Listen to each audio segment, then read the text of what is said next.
Children, let us start the next topic of the chapter, the revolt of 1857. Now we will continue the suppression of the revolt. We know very well that revolt was suppressed by the Britishers. How the process was, we will talk about. The British were distributed by the scale of the revolt. They wanted every single inch of their territory back. Governor General Lord Canning mobilized all his forces and placed his troops under the command of his best commanders, Hugh Ross, Neil, Campbell, Havelock, Outram, and John Lawrence.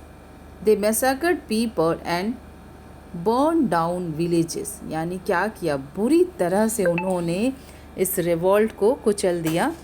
Okay, यानी कि चारों तरफ अपनी फ़ौज को भेज दिया वो लॉर्ड कैनिंग ने. एंड क्या किया, गांव को जला दिया, पूरे की पूरी गांव ही जला दिए. जहाँ पे उसे जानकारी थी कि यहाँ के लोग रिवॉल्ट कर सकते हैं, उस गांव को ही आग लगा दी. लोग जिंदा जल गए. Fierce battles were fought in the ridge, Chandni Chowk, Kashmiri gate and red fort. यानी दिल्ली में आपको मालूम है कि दिल्ली जो मेन सेंटर था, तो वहाँ पे क्या बहुत ही मतलब भीषण युद्ध जिसे हिंदी में कहा जाता है. Fierce battle were fought in the ridge, Chandni Chowk, Kashmere Gate and red Fort. इन सब एरिया के आसपास में बहुत ही जो है फियर्स बैटल, भीषण युद्ध हुआ. Bahadur Shah Zafar and his family took shelter in Humayun's tomb. यानी बहादुर शाह जफ़र को हुमायूं के टॉम्ब में जाके शरण लेनी पड़ी. The British declared him guilty of treason, murder and rebellion. यानी जिनकी भी मृत्यु हुई उन सब का जिम्मेदार ब्रिटिशर्स ने फिर बहादुर शाह को माना, क्योंकि बहादुर शाह जफ़र को क्या घोषित कर दिया गया था, हिंदुस्तान का बादशाह घोषित कर दिया गया था. The British captured him, he was exile to Rangoon. यानी ब्रिटिशर्स ने उन्हें पकड़ के रंगून भेज दिया. Now Rangoon is in Burma, now in Myanmar. After a lengthy trial on. यार तुम लोग क्या पागल हो, देख रही रिकॉर्डिंग कर तभी भी सब बक बक कर रहे हैं. और पीयूष अभी तुमको समझाए हैं.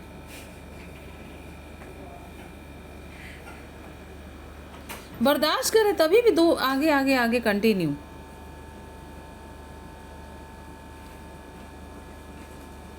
एक तरह से ये कहा जा सकता है बेटा कि बहादुर शाह जफ़र को देश निकाला दे दिया गया था. ठीक है. He was sent to Rangoon, Rangoon भेज दिया गया था. रंगून जो है उस समय बर्मा में था. At present it is in Myanmar. After a lengthy trial on 7 November 1862 Bahadur Shah Zafar died in Rangoon. ठीक है. He was died in Rangoon. Bahadur Shah Zafar एक बहुत बड़े शायर भी थे, तो उन्होंने एक शेर भी लिखा है कि मुझे 2 गज़ ज़मीन भी नहीं मिली अपने देश में, ऐसा मैं बादशाह था. So that is different thing, but it was there कि उन्हें देश निकाला दे दिया गया. नाना साहेब एंड बेगम हज़रत महल एस्केप टू नेपाल, नेपाल चले गए. And Tatya Tope was captured and killed in 1859. ये हमने अभी पढ़ा है कि तात्या टोपे जो है संघर्ष स्ट्रगल करते करते और किसी एक के धोखे की वजह से, किसी जो एक लैंडलॉर्ड था शायद, उसने चीटिंग करी थी, उसकी वजह से तात्या टोपे को मार दिया गया. However, it took the British a while to suppress the popular rebellion within a year and a half. यानी 1.5 ईयर के अंदर ही ब्रिटिशर्स ने जो है उन पे कंट्रोल कर लिया. The revolt of 1857 failed because of many reasons. Some of them are as follows. यानी जो रिवॉल्ट है, कई सारे कारण थे जिसकी वजह से रिवॉल्ट जो है फेल हो गया. मतलब ब्रिटिशर्स उसको सप्रेस करने में कामयाब हो पाए. तो what were the reasons that are given here? The first reason is the whole of India was not affected by the revolt.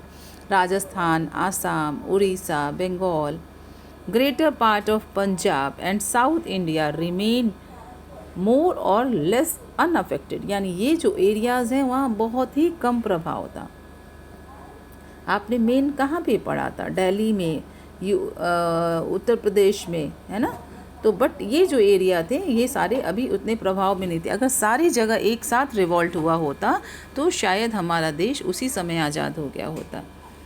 Now the next, rulers of many princely states like Nizam of Hyderabad, Rajput rulers and ruling chiefs of Nabha, Patiala and Kashmir did not support the revolt. यानी कुछ लोग ऐसे भी थे जिन्होंने revolt को support नहीं किया। Okay children, the next point, the British were strong in Bengal, Bombay and Madras. यहाँ पे ब्रिटिश बहुत ही स्ट्रॉन्ग थी, उनकी पूरी अप्रोच पहुँच हो चुकी थी। They took safety measures to keep the uprising in check. They issued orders which allowed them to shoot anyone suspected of supporting the rebellion. यानी इन एरियाज़ में देखते ही गोली मार देने के आदेश थे। यानी अगर कोई भी रिबेल करने के लिए सुने जाए या समझा जाए तो उसे गोली मार दिया जाए। Now the next one is the British had a well developed administrative setup in India. They were well connected by the telegraph, roads and railways. ये भी सच है कि ब्रिटिशर्स की टेक्नोलॉजी ज़्यादा एडवांस थी उस टाइम में, so they were able to suppress it, the revolt. They had superior military techniques and able generals. The Indian military techniques were not only outdated, but the rebel leaders even failed to consolidate their gains. यानी क्या था, जो Britishers की military technique है वो ज़्यादा advance थी। ये तो वैसे भी सच है क्योंकि जिस समय स्टार्टिंग में ब्रिटिशर्स ने इंडिया पे कंट्रोल किया था उस समय भी यही रीज़न था इंडियन रूलर्स के हारने का कि ब्रिटिशर्स की टेक्निक ज़्यादा एडवांस थी, और अब भी यही रीज़न था।